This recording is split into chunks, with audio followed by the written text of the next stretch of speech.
I, Harry S. Truman, President of the United States, dedicate this day of Sunday to America, armed and free. If you seek liberalization, come here to this gate. Mr. Gorbachev, open this gate. Mr. Gorbachev, tear down this wall. I am a minute man. I am the guardian of America, armed and free. For we knew it will always be the citizen who is the guardian of America, armed and free. Welcome to America Armed and Free, a program dedicated to preserving your God-granted, constitutionally guaranteed individual right to keep and bear arms in defense of self or state, understanding that the citizens are the militia. This program is produced by Charles Heller and is not endorsed by anyone who isn't pro-choice on freedom. We are the guardians of America, armed and free. Indeed, we are the guardians of America, armed and free, some in uniform, some of us not. One of them who has served honorably in the service of his country in combat is Colonel Douglas Macgregor. He is United States Army, retired. He's a decorated combat veteran. He also has a Ph.D. in international relations from the University of Virginia. He's the author of Breaking the Phalanx and Transformation Under Fire. He's a frequent guest on radio and television, but I have him here because of his book Warrior's Rage: The Great Tank Battle of 73 Easting. And you were the senior officer in charge who was actually in the combat, were you not, Colonel Macgregor? Well, I actually commanded the operation, but I was not the commander at the time. I was the S3, the operations officer. Right, but you were the one that was there in the tank. Yes. Yeah. And at 73 Easting, would you tell us about? First of all, tell us about the circumstances, the build-up. This is in Desert Storm in 1991, I believe. Right. Right. Well, first of all, Charles, thank you for having me on your program. My pleasure. I appreciate it very much. And I do think this is an important story for Americans. There is now on television, thanks to a Canadian firm, a series called World's Greatest Tank Battles. And in fact, they do cover the Battle of 73 Easting, and much of it is based on my book. So that's the first thing. If your listeners are aware and they get the military channel, look for World's Greatest Tank Battles, and they will see it. Comes on, at least 2 or 3 times a month, and it's a pretty good snapshot of what happened. Mm-hmm. The second thing is that may be of interest to your listeners is there is a movie script about the 73 Easting. It was produced in 1994. My book is obviously a great deal more definitive and covers more ground, but there is talk about reviving the whole effort to produce a full-length feature film. So we'll see whether or not that actually happens. Mm-hmm. But it is an important event because most Americans in 1991 walked away from Desert Storm thinking that we had won this great strategic victory. And in fact, as we all know, we didn't. And one of the principal reasons we went back to Iraq in 2003 that was hardly ever mentioned, but was the real overriding justification for intervention in 2003, was to finish the job that we had begun in 91 but failed to accomplish. How difficult would it have been had we continued and just done that job? How difficult would it have been to finish off the armor sections of the Republican Guard that you guys began to smash in the battle at 73 Easting? Oh, I think it would have been quite easy. And one of the things that I tried to get across to people in the book, and I'm not sure I was entirely successful, is how weak and fragile these societies are in the Middle East. Mm-hmm. All of these states, Iran, the Arab states, the one exception, of course, is Turkey, which is a very strong society and a very powerful state, mm-hmm. with the most powerful military establishment in the region and the largest army in NATO. Yeah, but Pakistan's not that weak. No, I would beg to disagree. The only institution in that country that's strong is the military, really. The rest of the country is a disaster. It's I was referring to militarily. Yeah, militarily. But unfortunately, the problem in Afghanistan is that the army is about it, and that's something that worries us a great deal, and I think should get a lot more attention from the American people than it does. Especially their nuclear armament. Yes, absolutely. Army is professional, it's competent, it's strong at the moment. It's the only institution holding this very heterogeneous, diverse population together.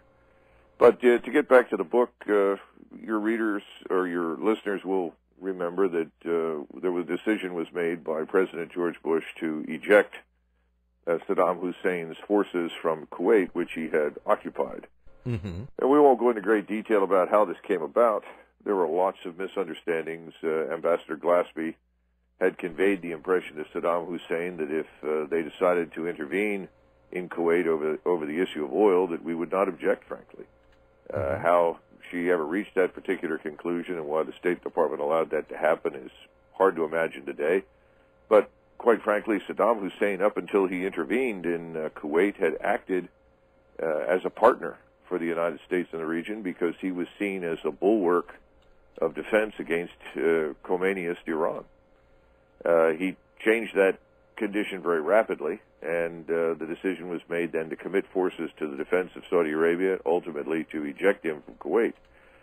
But along the way, Charles, it became very clear to everyone that if you simply ejected Saddam Hussein from Kuwait, that probably would not fundamentally change our strategic problem. No. We were dealing with someone that was not only anti-Iranian, he was committed to attacking Israel, and frankly expanding his own power by capturing the oil fields in the Arabian Peninsula. Right, and even if he was thrown out of those oil fields, the fact that he was able to do it would enhance his perception in the Arab world that he was able to do something like that. Oh, absolutely. And people that looked at it pointed out that our failure to remove him and his survival, and then within the space of a couple of years, his ability to reenact his offensive towards Kuwait with the surviving Republican Guard divisions, confirmed in everybody's mind that he was, in Arab terms, a superhero. Furthermore, what he did to the Turkish Kurds afterwards is something that we should never have let happen. Well, you know, this is one of the tragedies that ensues later on once we make the decision to halt and then pull out. The president conveyed the impression again to the people of Iraq, particularly the Shiite Arabs in the south and the Kurds in the north, that we would support their efforts to overthrow him in the aftermath of the war. And, of course, those efforts failed miserably because he had more than 50,000 men in the Republican Guard Corps that were rearmed and re-equipped with equipment that he had in storage, and then they were ultimately paid in hard cash that he had in his vaults, that is, European currency. Mm-hmm. They went out and ruthlessly slaughtered the population that revolted and enforced his will. And so the opportunity was definitely missed. The book is really about two things. First of all, it's about something that we don't really ever need to call into question, and that is the valor and the competence of the American soldier, sergeant, lieutenant, and captain. Your combat troops are always, almost without exception, very competent and very good. And on this occasion, I think they were probably the best that we had fielded in the 20th century. We had, for the first time in the history of the United States Armed Forces, in every category, absolutely superior equipment.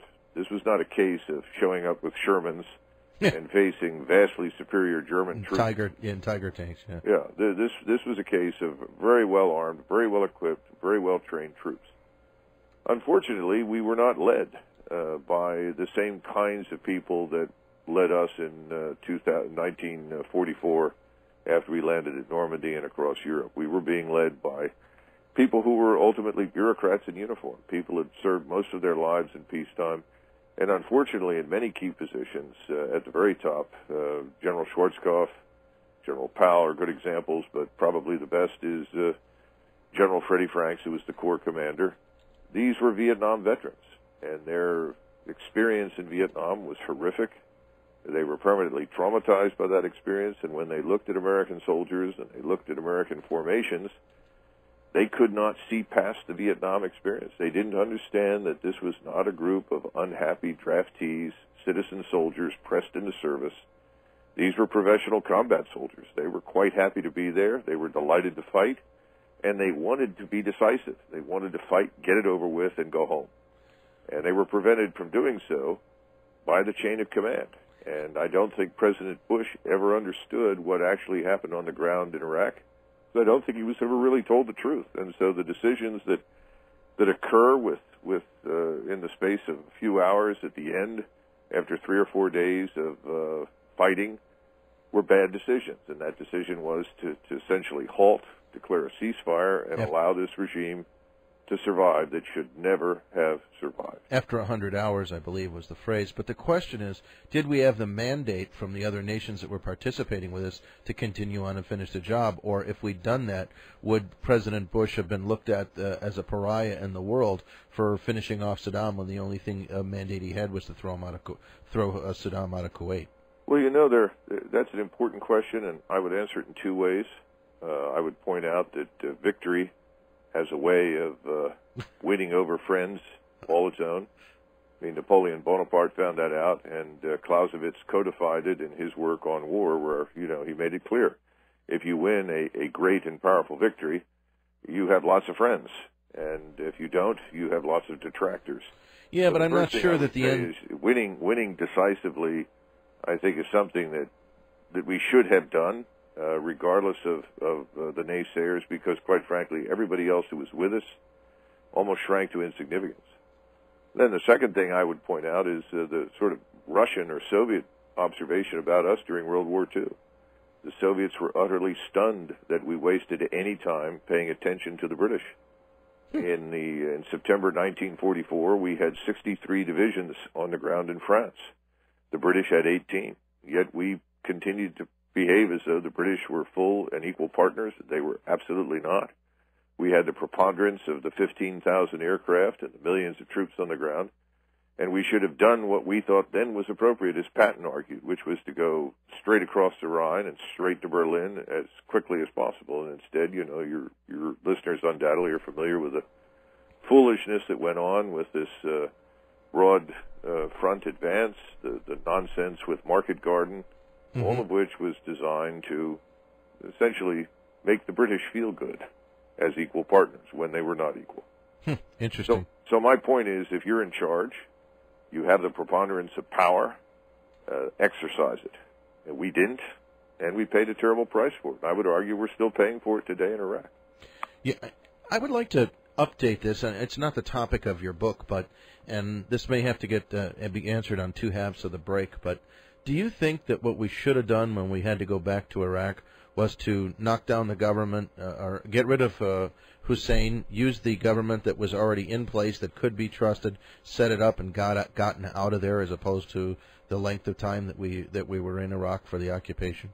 Well, Charles, you've asked absolutely the right questions, and I tried to answer some of these in the book, because one of the things that was clear from my experience on the ground in 1991 and subsequent return trips to the Middle East was that, first of all, the notion that you should remove the existing infrastructure of government and administration and military was always a very serious mistake. The overwhelming majority of the people that we encountered were not interested in fighting for Saddam Hussein. They weren't interested in it in 1991. They certainly weren't interested in 2003. Anyone who travels in these areas from Morocco to the Indian Ocean knows that these states are largely artificial. They bear no resemblance to European or North American states or Northeast Asian states at all. There is no focus of political legitimacy in the sense that we understand it. The identification in a national sense is almost completely absent. And in the case of the Arabs are very focused on family, clan, tribe, locality.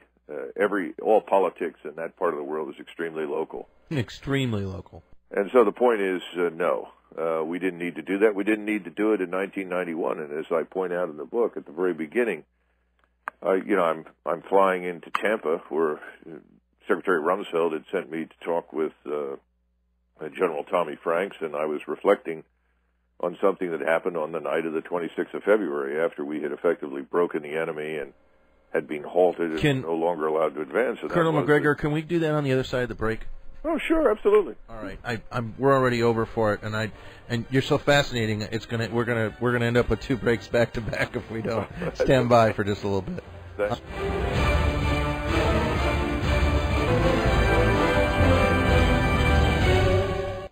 In 1792, 1 year after the Bill of Rights, Congress passed a law prohibiting blacks from being militia members, thus denying them Second Amendment rights. The 14th Amendment was in part redress for disarming